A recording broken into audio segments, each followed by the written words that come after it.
Сайн байцгаана та бүхэнд энэ өдрийн мэндийг хүргэе. За, манай T-имплантны 4 төрөл байдаг. Тэгэхээр та бүхэнд танилцуулъя.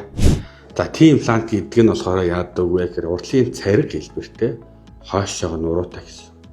За, ингээд бүтэн ингээд хэлэхээр Т үсээс юу болохоор олон улсад T-имплант гэж нэрлэдэг гэсэн.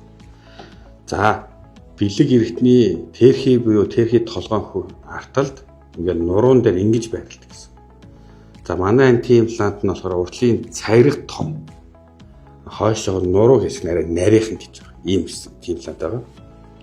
За, дараагийн T-имплант нь болохоор арай нуруу хэмж арай жижиг мөрлөө ийм олон товруутай гэсэн. Энэ мөн ялах нөгөө T-имплант ялах уу тэрхийн толгойн ард ийм цариг байрлал ингэ суугаад ингээд нуруу байдалтай байна гэсэн. За, давуу тал нь одоо эвчүүдэд товруутай бэлгэвчиг олон товруутай хэмжээтэй арай таашаалах арай илүү гэсэн. За, ийм хоёр төрөл байна. За, дараагийнх нь болохоор арай зузаан өргөн энэ имплантныхаа шодоон бүрхэх талбай арай том далаацтай гэсэн. Ийм гэсэн. За, дээрээс нь болохоор уртлынхын цариг нь болохоор ийм товрууг нэгэн жиг бүлгэр байдаг болохоор арай мэддэх нь бага.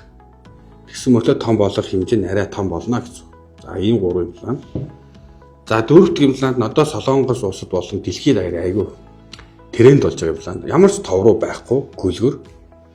За, тэгээд доошоо ингээд уусгалт ихтэй байдаг учраас ямар ч эмэгтэй хүн байрсан тэмдээс нь мэддэхгүй болдог гэсэн. Шодоогоо бүрэн бүрхэд эмэгтэй хүн мэдэх мэдрэмжгүй гэсэн. За, та бүхэн маань имплантыг сонирхвол манай хариу хүлээлгээрэй. Баярлалаа.